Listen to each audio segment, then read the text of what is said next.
There's something going on in Cleveland that, honestly, is way more interesting than it looks at first glance. And it's not just about who's going to be QB1 in Week 1. This is about where the franchise is headed. Because when you start hearing that kind of inside buzz pointing to Deshaun Watson as the favorite before the draft even happens, that's not just some random take.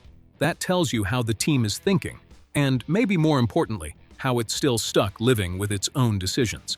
Let's set the stage. Right now, the Browns head into the offseason with 3 clear names in the room: Watson, Shader Sanders, and Dylan Gabriel. And even with all the hype around Sanders, the storyline, the media spotlight, the expectations, there's still a heavy weight leaning toward Watson.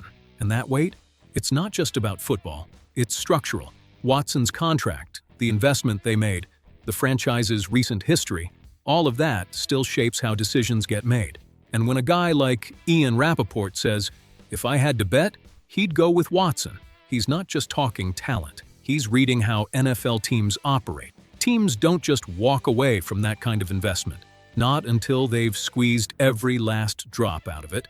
Now let's go deeper than the headline. The real question here isn't who looks better on paper. It's who gives the Browns more stability right now for what they're trying to be in 2026. Because this team isn't tearing it down. This ain't a rebuild-from-scratch situation. There's a competitive core, a tough defense, some intriguing pieces on offense, and real pressure to win. And in that kind of spot, coaches usually lean toward the safer short-term play. That's where Watson comes in. When he's healthy, and yeah, that's a big when, he's still the most complete quarterback on the roster. This isn't about upside like Sanders. This is about a guy who's already proven it on Sundays. He's shown he can extend plays, read defenses, create under pressure.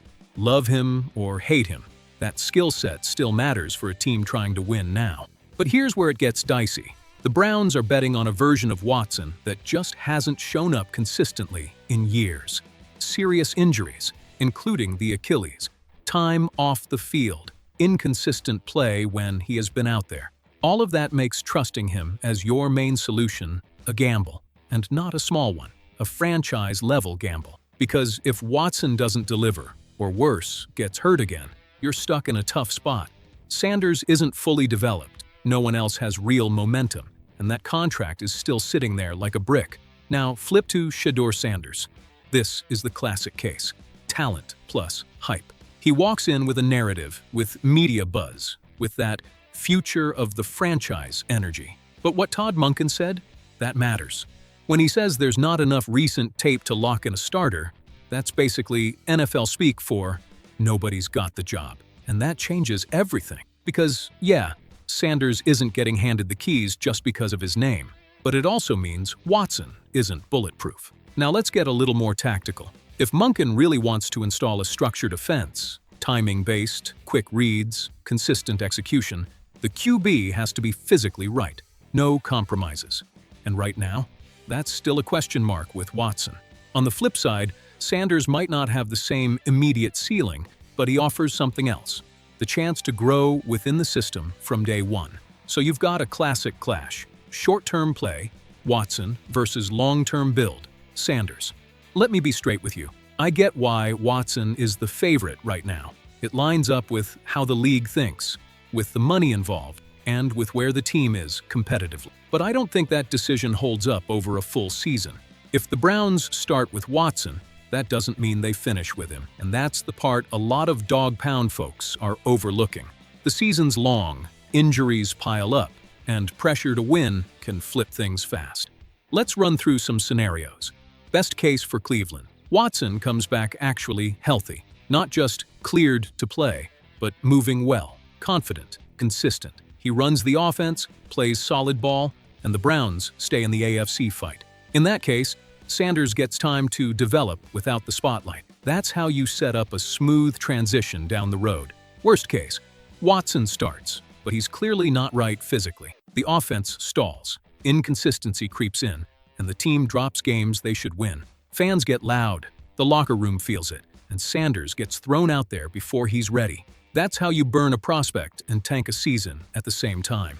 Now here's a third scenario, and honestly, It feels pretty realistic. Watson opens the season, but there's already a quiet plan to transition during the year. Think 6 to 8 games, then reassess. If things aren't clicking, you pivot to Sanders. They won't say that out loud, but don't be surprised if that's how it's playing out behind the scenes. One more thing that doesn't get talked about enough. Yeah, Watson being in the building for voluntary workouts is a good sign, but it doesn't mean much by itself. Being present isn't the same as being ready. At quarterback, especially in a new system with a coach trying to establish his identity, timing is everything. If Watson isn't in sync early, he can lose that edge real quick. Bottom line, the Browns are trying to walk a tightrope, win now while building for the future. And nowhere is that harder than at quarterback. Every decision there ripples through everything. The playbook, the tempo, the locker room, even the coach's future. So let me throw it to you, Dog Pound.